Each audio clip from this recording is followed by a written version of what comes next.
Hey, hola a todos, ¿cómo están? Espero que estén muy bien, espero que su semana haya estado bonita, todo bien, todo correcto y eso. Quiero darles la bienvenida a una nueva sección, a otra nueva cápsula educativa. Mi nombre es Gerson Ovalle y en esta ocasión vamos a desarrollar un tema que presenta una rivalidad muy bonita. Una rivalidad como... ah, por ejemplo, aquellos que prefieren ver la película que leer el libro. O O entre aquellos que no les gusta Harry Potter y si les gusta Harry Potter. O aquellos que creen que Harry Potter está sobrevalorada y los que creen que no. Y esto nos remonta a desarrollar, perdón, el tema de la literatura barroca o barroca. En este caso, a centrarnos un poquito en Luis de Góngora y Francisco de Quevedo, del área de lengua y literatura para cuarto bachillerato. Entonces, el barroco o el barroco, también conocido como el siglo de oro de España o dentro del siglo de oro de España, es un movimiento literario que se va a estar engalanado por dos personajes que llegan con corrientes literarias bastante particulares. Por ello vamos a aprender hoy de la literatura del barroco o la literatura barroca con un pequeño énfasis entre Luis de Góngora y Francisco de Quevedo. Ahora bien, a manera de introducción esta vez no vamos a... Quizás sí un pequeño contexto histórico, pero más que todo, perdón, saber qué es de la literatura barroca, saber qué es este movimiento literario. Y bueno, a grandes rasgos, esta literatura es un movimiento que se da en contraposición del Renacimiento. Así como el Renacimiento fue en contra de la Edad Media, pues, la literatura barroca hace esto. Va en contraposición al Renacimiento. Y en este movimiento la ornamentación, la exageración y la extravagancia son tópicos centrales y se le considera parte del siglo de oro de España porque la producción literaria de esta época es bastante fructífera y está en su máximo esplendor en cuanto a España se refiere. Ok, entonces estamos en finales del siglo XVI y el siglo XVII. Y el hombre ya siente que necesita algo más, que ya mucha ciencia ya le agobia. Entonces hace uso de toda la amalgama, de todo ese catálogo de recursos literarios que presenta la lengua, que presenta la literatura como tal.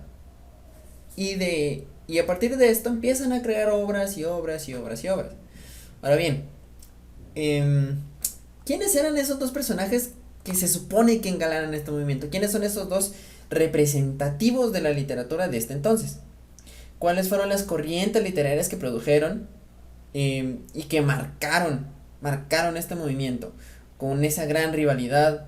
Ahora, si nos vamos a otro mundo, un mundo más de cultura general o cultura pop, el Batman contra Superman, por ejemplo, el Batman Joker, no sé, muchas rivalidades se podrían presentar, pero esta es una muy bonita que se envuelve entre la literatura. Uno de estos dos personajes es Luis de Góngora, como ya lo mencionamos, Luis de Góngora y Argote, con su culteranismo, y el otro es Francisco de Quevedo con el conceptismo. Estos dos autores fueron rivales durante mucho tiempo debido a que una corriente era la rival de la otra. Y antes de utilizar el cuadro comparativo que ven en la pantalla, o que estarán por ver, vamos a ver la definición de cada una de estas corrientes literarias. Primero, el culteranismo es, a grandes rasgos, muy a grandes rasgos, un movimiento caracterizado por la utilización, o sea, de metáforas, neologismos y una utilización peculiar, muy peculiar, del lenguaje, en donde las oraciones no presentaban un orden lógico, por decirlo de alguna manera, o que fuesen fieles a las reglas gramaticales. Hay poemas hechos por Góngora en donde el verbo puede estar en cualquier lado o no puede estar. Y estaba destinado solo para aquellos que se consideraban cultos, solo para aquellos iluminados de mente que tenían el intelecto hasta arriba, que tenían un IQ así alto, mayor de 500 por poner algún número. Mientras tanto el conceptismo, que es el movimiento de Francisco, es entonces lo contrario al culteranismo. Es un movimiento que apela, que pelea y que es presentado por un vocabulario sencillo, juegos de palabras y un ritmo rápido y directo. No da tanta palabrería, no nos da rodeos en cuanto al tema, van directo a lo que van. Son centrados, van al punto, van al grano, como se diría normalmente, y demás. Además de que los significados de los conceptos se transmitían de manera clara y concisa, con lo cual no era complicado entender los escritos que estaban dentro de esta corriente literaria. No era complicado entender lo que quería dar a transmitir Quevedo en sus obras. Lo que Quevedo hacía, muy entre comillas, que posiblemente lo veremos en el cuadro comparativo, es que utilizaba los significados de las palabras, los diferentes significados de las palabras. Él no utilizaba las metáforas, no utilizaba la hipérbole, hiperbatón, todos estos recursos literarios. Y se los usaba eran muy pocos. ¿Por qué? Porque a él le interesaba más el contenido de su texto. A él le interesaba más lo que intentaba transmitir, no lo que quería, no embellecer lo que él estaba escribiendo. Ahora bien, pasándonos al cuadro comparativo, comparamos conceptismo y culteranismo. Como ya dijimos, en el conceptismo el mayor exponente del conceptismo es Francisco de Quevedo y este es un agregado de Baltasar Gracián, pero se conoce más a Francisco de Quevedo y esto se sitúa en el sur de España. Mientras tanto, el culteranismo, los cultos, tienen el exponente en Luis de Góngora y geográficamente se supone está entre el norte y el centro de España. Estos son lugares en donde se desarrollan estas dos corrientes literarias. Ahora bien, el conceptismo, la escuela literaria del barroco, se basa en el concepto. Opera especialmente sobre el pensamiento abstracto por medio de ingeniosas antítesis, paradojas, laconismos, el doble sentido, asociaciones ingeniosas de ideas y palabras, conceptos. A esto es a lo que me refiero con el tema de que el conceptismo no busca embellecer, el conceptismo lo que busca es jugar, el conceptismo lo que intenta es utilizar los conceptos, utilizar las palabras, perdón, y cada uno de los conceptos que cada palabra tiene. Todos los significados que tiene cada una de las palabras que están usando. Por ello es que se habla de los juegos de palabras. Mientras tanto, el culteranismo es una escuela barroca que se deriva del conceptismo. O sea, ellos ven que el conceptismo está bien, es muy directo, pero es muy soso, es muy simplón. Entonces lo que buscan es adornarlo. Los conceptistas enfatizaban en el significado de las palabras y en las relaciones entre ellas. Como ya dije, ellos buscaban el contenido, que su contenido fuera claro, no difícil de entender. Sí tenía su complejidad, pero no tanto como lo que presentaba el culteranismo, porque ellos lo que buscaban era relacionar palabras, hacer juegos de palabras porque fueran entendibles. Mientras tanto, los escritores culteranos ponían mayor énfasis en la forma y en la estética que en el contenido. A ellos no les importaba si esto tuviese sentido o no. Si estaba bonito, literariamente hablando, con mucha ornamentación en cuanto a recursos literarios, como ya lo dije, las metáforas, las hipérboles, entonces estaba bien, era parte del culto, porque lo que había que hacer era descifrar qué era lo que el autor quería transmitir en ese escrito. El conceptismo busca lo nuevo y extraordinario para excitar la inteligencia y provocar la admiración. Por muy simple que sea, eso no quiere decir que no va a tener algo nuevo y que no nos va a aportar algo diferente. Mientras tanto, el culteranismo se caracteriza por innovaciones y aportaciones lingüísticas, el gusto al latinizante, neologismos y cultismos, complejidad en el orden sintáctico, o sea, alteración del orden normal en la colocación de las palabras y las frases, y empleo del hiperbatón. Como ya lo expliqué antes, en el culteranismo hay ciertos textos en donde no se... ¿Cómo decirlo? No se encuentra un orden lógico en la oración. El verbo podría estar en cualquier lado, el sustantivo podría estar en cualquier lado, porque la idea era darle una estética, incluso hasta exagerada, por decirlo de alguna manera. Y luego el uso del hiperbatón. El hiperbatón es una figura retórica de construcción que consiste en alterar el orden de las palabras. El orden sintáctico, o sea, el orden en la oración. A ello me refiero con que el orden estaba por los suelos para ellos, o sea, mangoneaban el orden. Pero eso no le quitaba esteticismo a sus escritos. Los conceptistas evitaban las descripciones directas y buscaban comunicar numerosas ideas con la mayor concisión posible. Por lo que las palabras polisémicas, los juegos de palabras, la ironía, la anfibiología, los equívocos, las paradojas y los zeugmas figuran entre los recursos más utilizados de su poesía. O sea, utilizando algunos de los términos aquí empleados. Polisemia es cuando una palabra tiene muchos significados. Y los juegos de palabras, la ironía, la anfibología. La anfibología es cuando se presenta más que nada alguna ambigüedad. Ambigüedad entre los significados de las palabras o entre las palabras en sí. Y aunque sí, el conceptismo usaba un lenguaje sencillo, que su ritmo fuese rápido no quiere decir que su mensaje tenía que ser directo también, o que su mensaje fuese rápido de entender. El conceptismo lo que hacía, o lo que hace, como ya lo vengo diciendo desde hace rato, era que con las palabras armaban un esquema bastante extenso, poquito complejo de entender, sobre lo que ellos querían transmitir, sobre lo que ellos querían dar a entender, sobre el mensaje que querían dar, pero haciéndose valer con cada uno de los significados que tenían las palabras o que tienen las palabras, porque eso es lo rico del español, una palabra puede referirse a muchas cosas. Luego, el culteranismo hace uso de las metáforas, símbolos, hipérbatos, adjetivos, cromatopeyas, alteraciones y realiza modificaciones en la sintaxis para alcanzar una cumbre estética y crear musicalidad en los versos. Si bien eran poetas, para aquellos que leen poesía, ustedes se pueden dar cuenta de que a veces el poeta hace un poquito difícil de entender lo que él quiere tratar de decir por cómo escribe. Bueno, los culteranos llevan esto a otro nivel. Lo llevan a otro nivel que las metáforas son todavía más difíciles de descifrar. Utilizan símbolos bastante extraños. ¿Pero por qué? Porque la belleza es primero. El contenido da mucho igual. ¿Por qué? Porque el contenido lo va a entender aquel que sea letrado, aquel que entienda lo que ellos quieren decir, aquel que descifre cada una de las palabras y cada uno de los mensajes que están transmitiendo.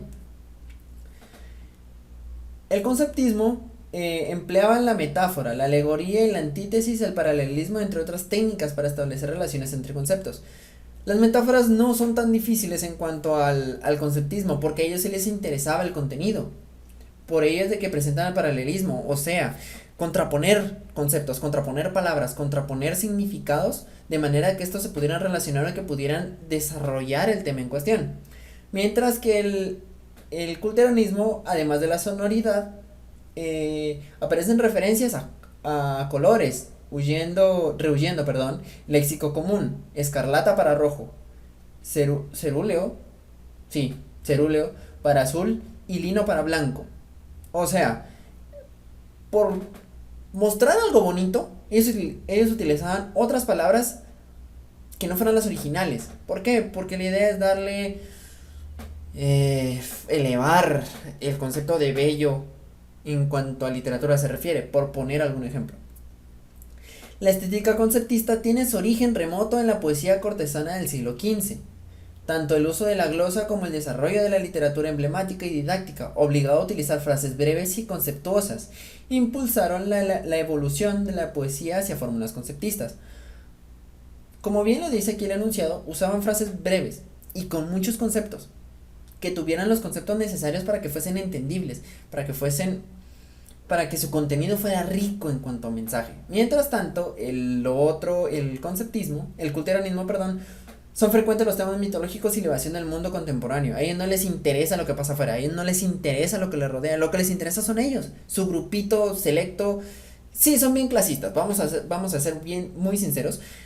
El culteranismo es una clase de clasismo, porque para ellos, aquellos que no entendían su mensaje, entonces no era para ellos. Simplemente no daban una oportunidad de intentar la interpretación, porque había un mensaje claro. Y aquel culto que lo descifrara era una persona de alta alcurnia. El conceptista lo que buscaba era hacer gala de agudeza y de ingenio al escribir, mientras que el culterano busca crear un mundo de belleza absoluta, con valores sensoriales, búsqueda de lo nuevo y lo extraordinario para excitar la sensibilidad y recargamiento del juego metafórico. Un ejemplo de estas dos cosas, por ejemplo, y esto es parte del consejo de la sesión de hoy, para un poquito darnos cuenta de esta comparación tal cual. Soledades es un texto de Luis de Góngora, en donde crea un mundo diferente. Es un mundo nuevo lo que él crea en Soledades. Mientras tanto, la historia del Buscón es una historia No es verídica, quiero creer, pero es más natural, es más creíble. Y cuando muestra en agudeza e ingenio al escribir, es que utilizan conceptos para mantener el hilo de la historia. No hay un estancamiento, no hay repetición en cuanto a palabras, no. Presenta una agilidad y la lectura llega a ser incluso fluida, aunque es difícil de interpretar. En Soledades, por mi parte incluso yo tuve que leer hasta dos, tres veces ciertos fragmentos porque era difícil de entender porque se cambia bastante el orden de las oraciones. Y esta es la comparación que se hace entre el conceptismo y el culteranismo. Por esto es que estas dos corrientes son rivales en este entonces. Porque presentaban, eran, por decirlo así, los dos tópicos distintos de aquel entonces. Eran los dos frentes que batallaban por la supremacía literaria de aquel entonces. Entonces, ¿qué aprendimos hoy? Aprendimos que el barroco forma parte del siglo de oro de España. Ahora entendimos también por qué es que forma parte del siglo de oro. Porque estos señores, los conceptistas o los culteranos, hacían gala de lo que ellos sabían. Demostraron que escribir es un arte bueno y puro. Y aprendimos que el barroco es un movimiento que da libertad a la exageración en el uso de recursos literarios, como ya lo pudimos observar, y que tuvo grandes exponentes, como fueron Luis de Góngora, Francisco de Quevedo, con sus dos corrientes literarias respectivamente. Como consejo sano, leer algunas de las obras de estos autores. Como ya lo dije antes, Soledades puede ser una, que es de Luis de Góngora, y la historia de la vida del buscón, llamado Don Pablos, de Francisco de Quevedo. Y en estas dos se logra apreciar bastante las diferencias que se expusieron antes, la comparación. Y luego llegará a ser más fácil de identificar cuál es la literatura conceptista y cuál es la literatura culterana, o cuál es un poeta o una poesía culterana y cuál es una poesía conceptista, o qué poema es culto y qué poema es de los conceptos, muchas cosas. Ahora bien, como ya es costumbre, en la descripción y en un mensaje anclado estará el cuadro comparativo presentado, que fue el que usamos para desarrollar esta clase, y luego el instrumento de evaluación que va a evaluar un mapa conceptual de las dos corrientes literarias, un mapa conceptual del conceptismo y uno del culteranismo, y el instrumento de evaluación va a ser una rúbrica. Esa rúbrica, como ya lo dije, igual que el cuadro comparativo, van a estar anclados en un mensaje, en el primero, y en la descripción van a estar. Y eso es todo por esta sesión. Me encanta esta rivalidad, me encanta mucho y espero que ustedes también. Y recuerden, y esta es la frase de siempre, estén dispuestos a aprender. Si no lo están, no los van a poder ayudar, nadie los va a sacar por poner de alguna manera, del estancamiento en el que nos vamos a encontrar. Pero si estamos dispuestos a aprender, vamos a ser imparables en esta vida y en la otra si es que hay otra. Muchas gracias.